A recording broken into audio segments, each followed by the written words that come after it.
Hi mga Mars! Wala tayong pakain video ngayon dahil for the first time, papunta tayo ng Batangas! Kasama nga namin yung isang kapatid ko at kikitain na lang namin siya sa Manila dahil doon din naman siya nakatira ngayon. Pagdating nga namin sa Manila, kumain na kami ng lunch dahil super gutom na rin namin. And yes, nakasakay na rin kami ng bus pa Batangas at for the retouch ng first one dahil feeling ko nahulas ako kakalakad sa Manila. Kasi nga naman, nalalayo ng terminal. Nabawasan tuloy ako ng 1 gram. Charis! And after 365 days, nakarating na kami ng San Juan, Batangas. Diyos ko, Lord, kalayo pala dito ay. At naalala ng sawa ko, wala pala kami dalang tsinelas. 2 days and 2 nights pa naman kami dito. Kaya for the hanap kami ng mabibilhan. Akala nga namin wala na kami mabibilang tsinelas at magtatapak na lang talaga kami. Kasi 5 PM pa lang ay dito ay pasarado na matindahan sa palengke. Buti na lang si ate, pinagbilhan pa kami kahit paligpit na sila. Nagandahan daw kasi siya sa akin. Charis! Nangalkal pa tuloy sila ate ng size namin. Balak pa nga sana namin tawaran yung tsinelas kasi hanap ng asawa ko, 3,450 pesos? Ay, rugo! At ito na nga, nakakita na rin sila ng size namin sa wakas. Kaya for the bayad na kami. At paglabas nga namin ay nakakita kami ng Goldilocks. At doon na rin kami bumili ng cake para sa birthday girl. Magtatrike na lang sana kami papuntang Laiya, kaya lang sumakit yung bangs ko sa presyo ng pamasahe. Ay!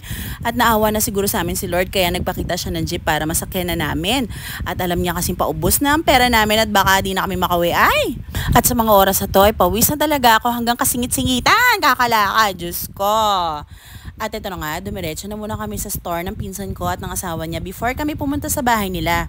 Para sabay-sabay na raw kami, sabi ng yayamanin kong pinsan, pautang ka naman dyan. Dito na lang nga pala kami pinakain ng dinner kasi nga alam nila at gutom na kami kakalaka, Diyos ko. Siyempre, kwento-kwento muna ng mga pinagdaanan namin papunta sa kanila bago kumain. Fast forward, kinabukasan na yan dito na kami sa bahay nila at kagigising ko lang at syempre for the video na naman ng first one ngayong umaga.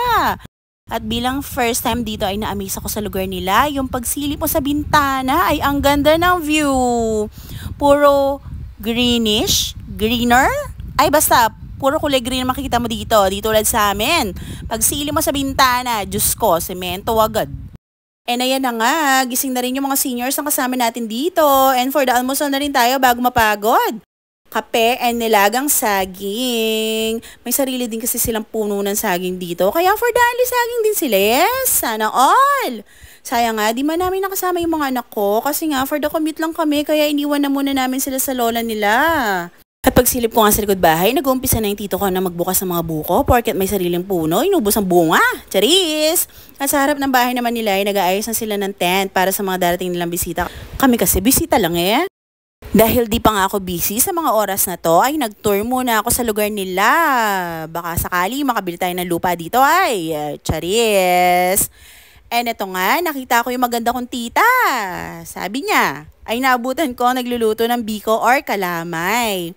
Pakidamihan naman ng may sharon ako bukas. Dahil di pa tayo pagod, nagpakalayloy pa kami ng asawa ko. Binisita muna namin yung mga anak namin. Charis! Pasensya na kayo mga anak ha. Dito ko muna kayo pinampon. No, di ba? Yes, ang lalasog. Ready for conchinillo. Chares. At sa banda naman dito, ayan dito naman ang aking mga kapatid. Diyos ko, malapit-lapit na kayo. Ay, kaya wag niyo munang bilisan magpalaki. Chares. Nag-umpisa na nga ang pinakahihintay ng lahat, ang paalak at video ni Mayor. Umpisahan na natin ang meron tayong matapos ay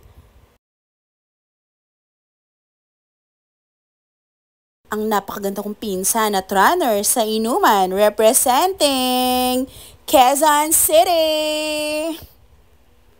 Fast forward, kinabukasan din ng umaga ay nagprepare na kami papunta sa beach. Yes, magbe-beach kami ng kay aga-aga dahil uuwi din kami mamayang hapon. Yan yung mga pagkagising, tayo agad, wala nang hila-hila mo, salis agad because time is gold. Charis! Di na nga kami nagbaon ng maraming pagkain. Nagdala na lang kami ng konti pagkain na tira-tira ng handa kagabi. Pumeso na nga lang kami sa gilid-gilid. Hindi na rin kami nag-rent ng cottage kasi nga di naman kami magtatagal for the experience lang makaligo sa dagat sa Batangas, ganun. Ayan na nga, may isang butanding na ang nagtampisaw. Medyo di gaano malinaw ang tubig dito dahil nga kagagaling lang ng bagyo. Alam nyo ba, di talaga ako dagat lover. Pero dito, first time kong na-enjoy mag-beach. Lalo na yung mga paalo na feeling mo minamasahe ka every time na sinasalubong namin ang alon ng dagat. O siya, yun lang for now. Bye!